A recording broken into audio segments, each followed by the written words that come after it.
Hey guys, welcome back. Doing another video from iRacing, this time in a sports prototype.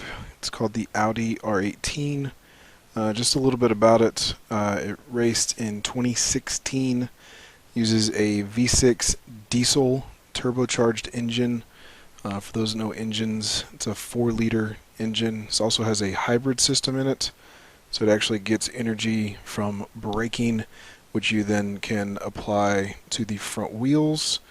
The engine makes about 500 horsepower alone, and then the hybrid system makes, depending on your settings, 400 to about 470. So grand total, this thing's making close to 1,000 horsepower, looking at about 970-ish. Inside the car here, showing you the steering wheel just like we did in the Indy car. A few things to focus on are going to be the rev counter lights through the lap, going up or down, whether I'm accelerating, decelerating, and then that screen in the middle. A lot of the buttons on the right and left on the steering wheel are just simulated from the real car. We don't actually get to use those in iRacing. A few of them we do, but not all of them. A lot of them, even the driver in the real car won't mess with them unless his engineers on the radio tell him to press a button. So again, don't really need to worry about those. Those don't change. The screen there in the middle will, so that's something to watch. The blue rectangle and the red rectangle in the upper left. Blue rectangle is my power usage, what I am using, what I have. That is going to go up or down depending if I'm braking or accelerating. So if I hit the brakes and hold it, that number will go up. When I accelerate, the car will do it for me and then stop depending on my settings, and then I can press a button to give it even more, to give it that full almost 1,000 horsepower. The red button is how much I've used for the lap. So in the rules, in real life and on iRacing, you're only allowed to use so much power. At this point in the lap, I've used 53%. I've got about half the lap left to go, so I'm looking pretty good here. If you use 100% before the end of the lap, you're out. You only have your engine. You can't use your battery. Now, when you press the start-finish line, the car knows in its technology to reset that, and then you get your battery usage back. The 4 boxes down there in the lower left are going to be my tire pressures.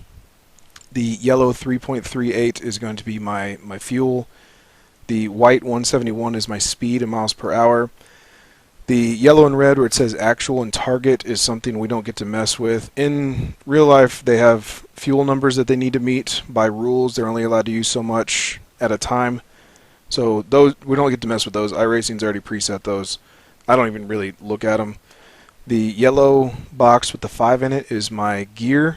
So I'm in 5th gear right now. The 54 is going to be my brake bias. So I have 54% of the brake bias towards the rear right now, just to get the car slowed down. You can adjust that in iRacing depending on how the car's handling, how old the tires are, what kind of track you're on.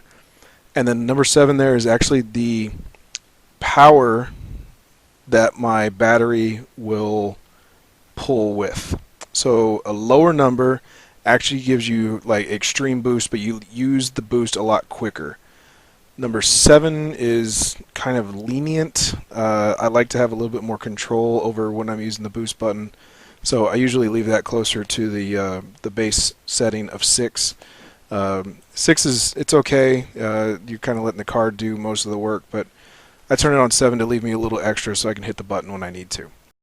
Onto the actual track, we're going to be using the Formula 1 Grand Prix circuit in Spain, just outside Barcelona. The map here is showing the Formula 1 layout. We actually use the older layouts up there in the upper right where you see Europe car. We actually use that little gray line. We don't use the red line that the Formula 1 cars use, just to slow them down and give them an extra passing area. We're going to use the full track today. It's a pretty interesting lap. It's a well-used track. They use for a lot of testing. And let's get inside the car and check it out. So we are going down the front straightaway. You can see all my rev counters going up. Passing a 4GT on the right there. Using all the track. Watch out for that sausage curb, the yellow. I can be a little faster through there. I'm okay with my times right now for the race coming up. We got a 1-hour race this week. I'm about 2 seconds off, but I think I know where I can gain it back. There's another spot right there where I can gain it back. I'm over slowing and not hitting my marks very well. A little bit better coming out of there. Another spot coming up here. I love this spot. Tuck it in. Accelerate up the hill. Miss the sausage curb. Another sausage curb there.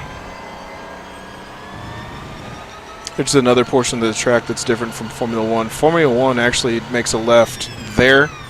We go to the original layout of the track. Lost a little bit of front grip there. You'll see in the replay, the outside replay, you can see my tires sliding and me trying to find grip. This is fun in this car. You flat out using all the curb, let off, get a little bit of battery boost back, and then bam, on the button, off we go. Here's the outside view. It's an interesting looking car. A lot of people complained how this car looked when it first came out, but won a few races, so I mean, cars that win are prettier than cars that lose.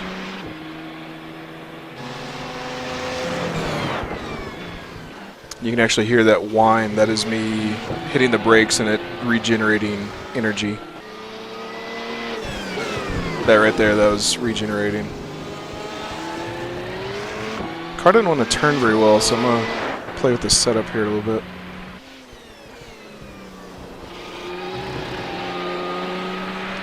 I'm keeping with the top guys according to practice times, so should be a good race. It's a fun track. You guys have Forza. I think it's on Forza. I'm pretty sure it's on Gran Turismo. That's where I slid a little bit. You can see the car kind of wobble. It's going to be a fun track with the slower cars. We run with two other classes. We run with a slower prototype. It's an open-top prototype. And then we run with what's called a GT LM car. So there's a Porsche, a Ford GT, a Ferrari, and a BMW this year, which they're kind of fun to play with. Each one of those have their own different strengths.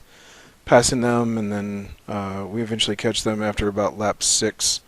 So the race should be pretty fun this week. I'll update you guys when the race happens. I'll do another review video, see how we do. And then next week is the big one. Next week is the 1-hour race at the LeMans racetrack in France.